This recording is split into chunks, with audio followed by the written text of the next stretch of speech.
দেখো বন্ধুরা, আমার শখের বাগানে কিছু নতুন বন্ধুরা এসেছে, এদের নিয়ে এসেছি।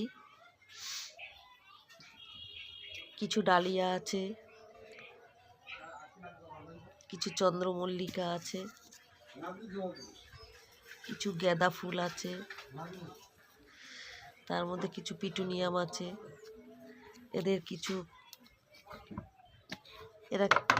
এদেরকে কিছু কিছু নিচে লাগিয়েছি মাটিতে, কিছু কিছু টবে লাগিয়েছি। দেখো তার মাঝে মাঝে কিছু বেগুন গাছও আছে।